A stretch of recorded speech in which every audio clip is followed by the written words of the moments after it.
Hello and welcome to this week's episode of Right Talk Wednesday. I'm your host, Kit Kilstow, and a couple of notes before we begin.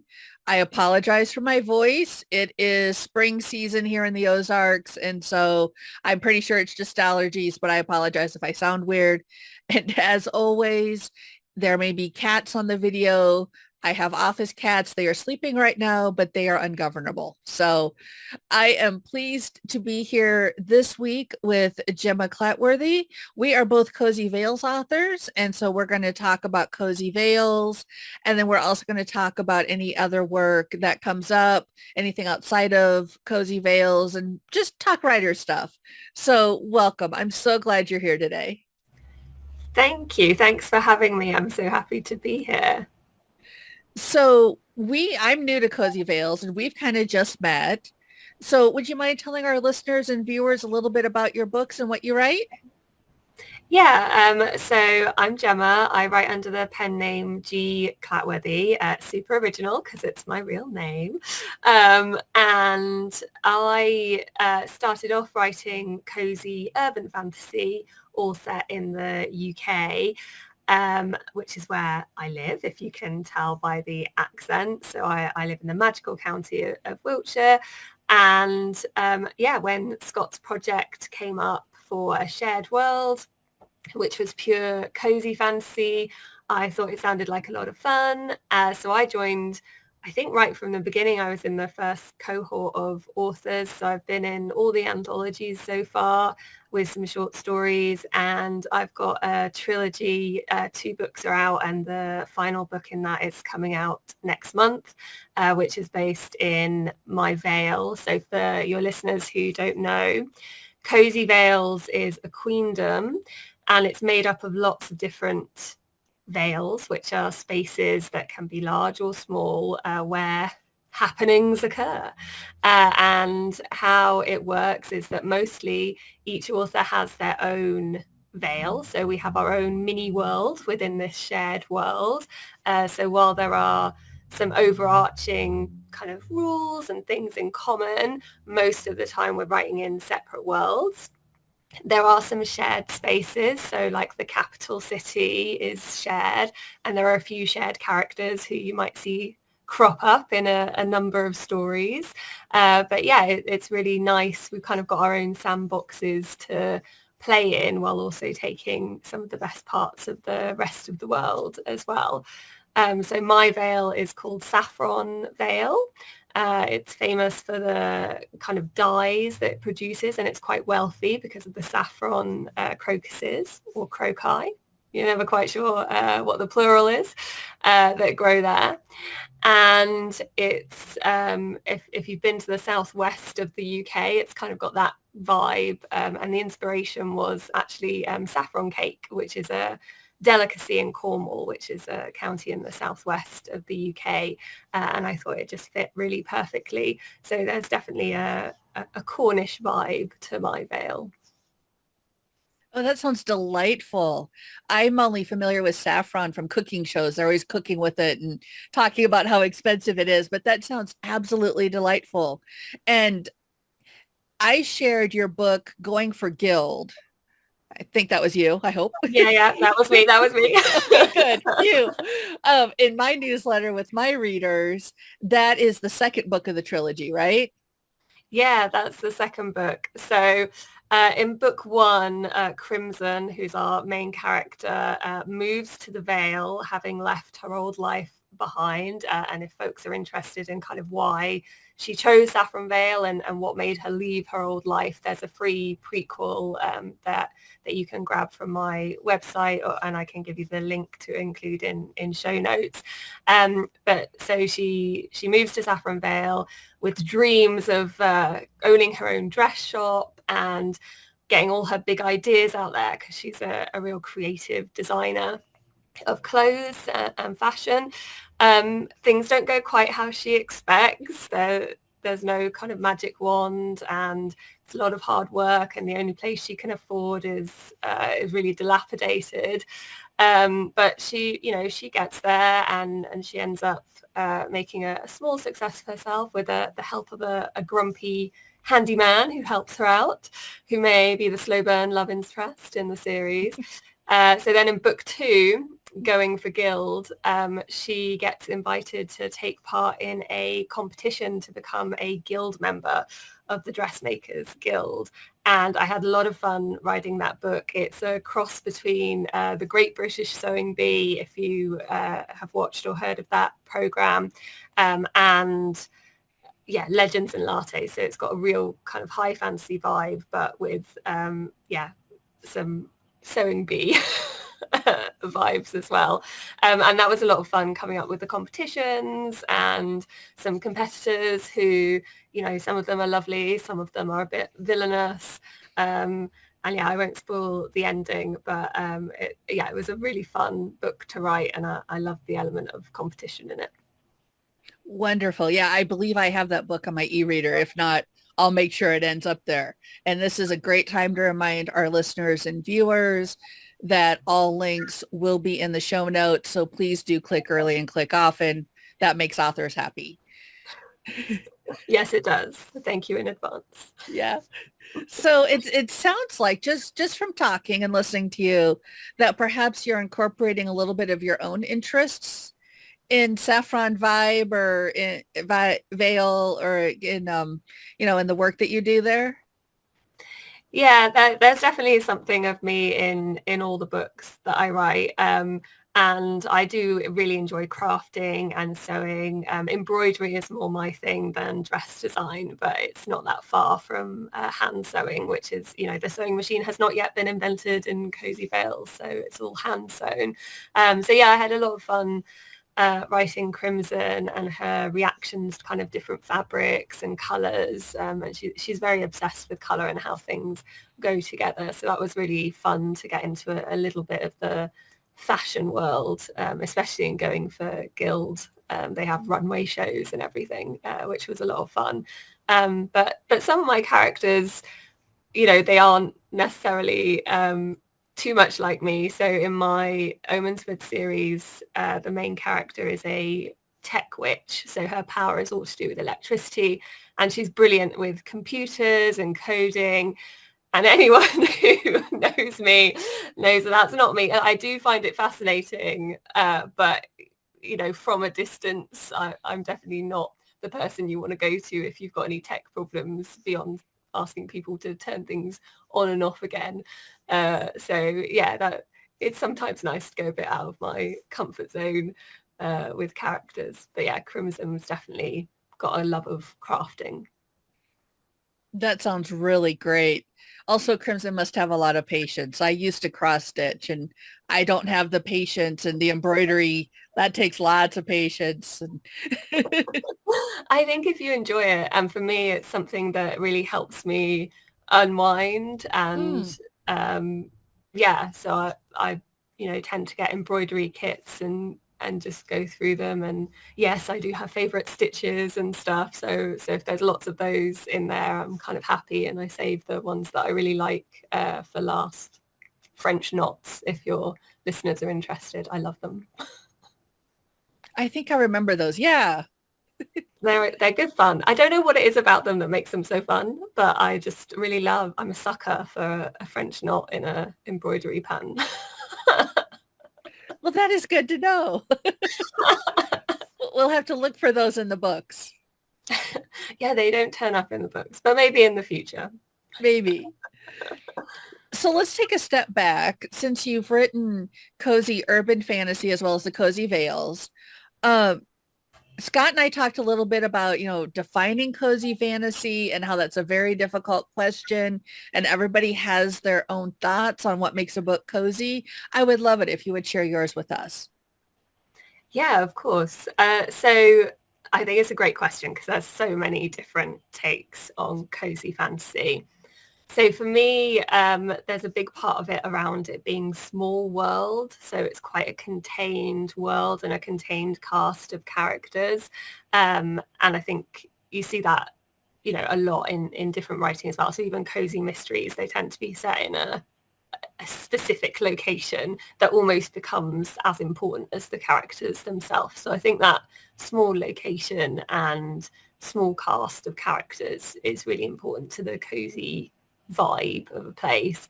I think in my books, there's always a lot of food and references to food, and the characters get a lot of enjoyment from it, which is another one of my interests as well. Not baking, but consuming, delicious food. So I think that sensory part of writing is really a core part of the cozy genre. And then, yeah, I think the other thing for me, particularly with cozy fantasy and Cozy Vales, is it's quite low stakes as well. So, in my book one, A Colour to Die For, the main character has to open a shop. Like that is the stakes. It's very low stakes. There's no world-ending stuff. No one's dying. And even in cozy mysteries, the deaths are more puzzles to solve, kind of how and who and why it done it. Compared to other genres where you might get a bit more explicit about kind of the gore and the stuff happening on page. So I think there's a lot of stuff that happens off page in cozy genre. So in my books, any kind of bedroom activities, they're all off page, so they might be implied, and there might be some canoodling, kisses and cuddles on page, but anything more than that goes off page. And whilst there might be like some tight, tense scenes, any real kind of gore doesn't tend to happen on page. So I think that's another part of it. And then so my books don't have what I would call swearing in them, like there's no F-bombs or anything like that. But in my urban fantasy world, I had a lot of fun making up a language to swear in so that I could get around that a little bit with some stuff that's a bit nicer to read. And in Cozy Vales, the main character says stitches a lot because she's a sewer, and the werewolf character who's in there, he swears by saying like, oh, by the moons, and things like that. So it's quite fun in cozy fantasy making up your own really specific kind of frustration language that's really pertinent to the characters. That's a lovely description. That's very similar to what Scott and I talked about, but also very unique and very different. So I like that. I like getting the different perspectives. What was your main takeaway? Because I haven't heard yours and Scott's interview yet. I don't think it's up. No, it won't be up until April. So basically what you said about low stakes and light on, heavier, deeper content. And then just talking a lot about kind of the different worlds and that sort of thing. Cool. So, yeah, like I said, very similar, but you had a little bit different focus, and that I like that. And I like that you compared them to cozy mysteries. I've read some cozy mysteries. The ones I have read, though, have been just like seriously madcap. They've just been like, they're very zany and the people are like all over. And I'm like, this is not relaxing to me. Yeah, well, I really love the archetype in cozy mysteries of like the amateur detective or the amateur sleuth. So someone who isn't part of the police or anything, and they get pulled in and have to solve it. And normally there's an inept police presence there that they kind of have to work against. So yeah, my Omensford series, it's a hybrid between cozy mystery and urban fantasy, because she starts off as the main character starts off as an amateur detective who kind of gets pulled in because she's one of the suspects in a murder case, so she solves it instead. But by, I think, book 2 or 3, she actually gets invited to be like a liaison officer, community liaison officer in the area. So then she has a bit more legitimacy for all the future mysteries. So it's a bit less coincidental because yeah, there's always I don't know if you have the program Midsummer Murders over there, but there's kind of always a bit of a joke, or like the Jessica Fletcher, where it's like, oh, if she turns up somewhere, someone's going to die. So I wanted to give a bit more I guess, realism to like why someone would be pulled into a murder case rather than just happening to be at a shop or visiting a town and someone drops dead and then they solve it. So yeah, it's not quite pure cozy mystery, that series. That sounds wonderful, though. Let's talk a little bit more about that. So that's the urban fantasy with the computer technical person as the main Yeah. character. Yeah.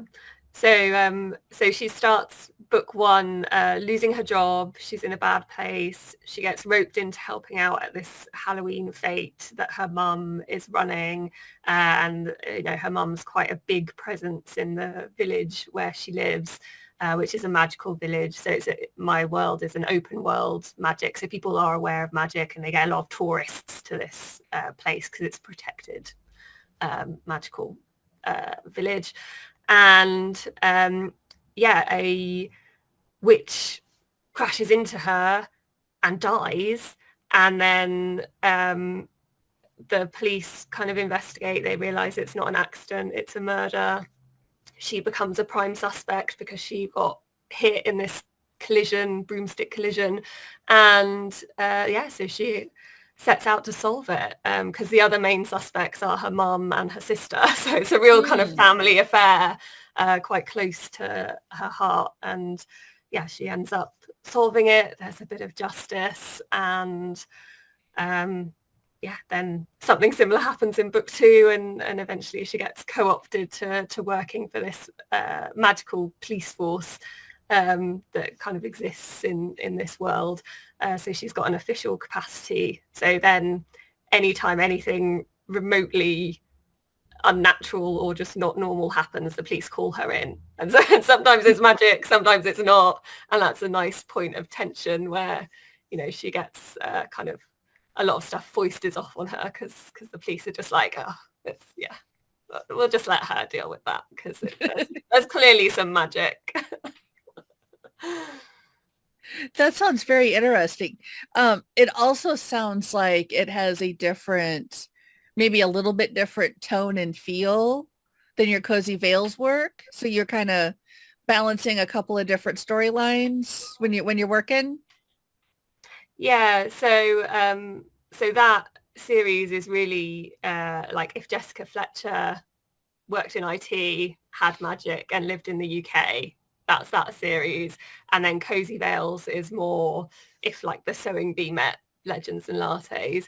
So how I tend to work is I tend to write an entire series or as far as I think I can get. So Cozy Vales, my Saffron Vale series at the moment is 3 books. The Omensford series is 7 books, and it reached a nice kind of stopping point. So I've sort of stopped there, at least for now. But then I can always go back in the future. So if I get the inspiration for another few books, I'll go back and do another arc in either one of those worlds or new worlds. But yeah, I find it easier when the characters are with me to just write their full story, because there's normally, as you know, there's kind of the individual book stories and then there's an overarching kind of series story that needs to be closed off. So yeah, I find it easier to write them all together, and I always make sure I've written the full series before publishing book 1. So then if anything happens in book 3, I can go back and, edit book 1 and drop in any little hints that might need dropping in and kind of tie it all together a bit. So yeah, that's how I write. That is so smart to actually write wow, who would have thought to actually write the whole series and then you could work in hints and everything. Wow. That's great. No, I love it. I really do. That's amazing. Thank you. Yeah, I'm quite a planful person, so I do a lot of plotting. So I do have rough ideas of, how things are going to end, but I always find, oh, hi, cat. Yeah, I always find that that there'll be stuff that I never even thought of that comes up when I'm writing, and then yeah, I can think, oh, is that something that I want to reference or like shadow in an earlier book, or is it something that's discrete to book 3? So yeah, it's always I try and write the first drafts of everything before I even go back and do the edit of book one, because then I know the characters better and I can kind of weave in more stuff about how would they react to that stuff, and maybe I haven't gone deep enough in my first drafts. Wow. I'm sorry. My mind's just still blown. I'm writing a serial for my newsletters, and I'm at the point now where I've been doing this almost a year. And I'm Wow, like, congratulations. thank you. And I'm like, oh my goodness, I don't remember what they did. I'm like, did they talk about this already? Because yeah, so no, that's totally great. My hat's off to you. That's very good. So imagine that, we're kind of doing a series here of Cozy Vales authors and talking about cozy fantasy. And imagine that there's an author out there that maybe wants to get into the genre or learn more about the genre. Do you have a title that you'd recommend, or what would you recommend to somebody who thinks cozy fantasy might be for them? Oh, I mean, I have several titles that I would recommend. So specifically in the cozy fantasy genre, I'd definitely say Legends and Lattes. I mean, it's the book that kind of kicked off the whole genre, at least the modern genre anyway. So I definitely recommend that. I really loved The House in the Cerulean Sea as well, by TJ Klune. So I think that's just really lovely writing, and a really lovely sweet story about these kind of orphans who, are navigating being magical, and the main character's magical inspector. And yeah, that and the sequel are lovely. Obviously read the Cozy Vales books. We've got some free anthologies out, so you can pick up some short stories for no money at all. And I think that gives you there's lots of different styles and different stakes and things in there. So I think that will give you a good taste of cozy fantasy. And then cozy fantasy adjacent, I would say, so my favorite author of all time is Terry Pratchett, and his Discworld series. I love it. In my mind, it's not quite cozy fantasy. It's more low fantasy. I'm not entirely sure what the difference is, but I think it's the kind of the tone, and some of his stakes are a bit higher than are in cozy fantasy. But yeah, I would recommend any of his Discworld novels all day long. So I think that's a good broad brush of books that authors could read to get into it. But otherwise, just go on Reddit and find a cozy fantasy thread, and you'll get tons of recommendations. I mean, there's so many, and it's a genre that's really exploded, which is exciting to see. It really is. I have Legends and Lattes on like almost the top of my to be read pile. I've got to read for grad school. So in between reading for grad school, I will be reading Legends and Lattes here soon. And It's so good. I've heard that. I've heard that. Yeah. And I have several friends who are big Terry Pratchett fans. So excellent recommendations all the way around. Um, we're starting to kind of wrap up our time here a little bit. I always like to ask, is there something that you wanted to say about your writing or about writing in general that I haven't asked yet, or something that you like to share with our listeners? Oh, that's a very good question. Um, so I think we've covered most things. I think the only thing I'd say is that if anyone's thinking of reaching out to their favorite author and saying hi, or that they really love their work, like, we always love to hear that. So please don't be afraid to reach out. We, value any contact from our readers. And yeah, it makes my day. So I guess that's the only thing that I'd say. And I'll second that. It totally makes our day. Just the quick list that's always going around, ways that you can support your author: subscribe to their newsletter, leave a review anywhere where you get books or on any book review site, shout them out on social media, say hi, all that stuff lifts our spirits so much. Definitely. Yeah. And it doesn't even need to be a review. Just leave the star rating. I mean, obviously a review is lovely, but if you don't have time, and even writing a review, it doesn't have to be War and Peace. Just a few lines, what you loved about it, so other readers can find great books if they've got similar tastes for you to you. Yeah, I don't think there's anything else to say about kind of writing in particular or anything like that. But if anyone does have any questions, they're more than welcome to drop me an email. Wonderful. And then that leads me to my last question. And of course, just a reminder, all of the links are going to be in the show notes. Like, subscribe, follow. You guys all know the drill. But how can people reach out to you? So you can find everything about me on my website, which is www.gemmaclatworthy.com, and that's Gemma spelt with a G. I'm on all the socials, Facebook, Gemma Clatworthy, Instagram, Gemma Clatworthy. I'm even on TikTok, although I'm on a bit of a hiatus at the moment. I need a bit of inspiration to get back on there. I think I'm G_Clatworthy author on that. Yeah, my website's probably the best place, and you can pick up any of the stories that I have out for free on that website as well. So it's a great place to start if you want to try my writing and see if you enjoy it before you dive into a full novel. Wonderful. Well, thank you so much for being here today. I've really enjoyed our conversation. I hope our listeners have enjoyed listening to us as well. Thank you so much. Thank you for having me.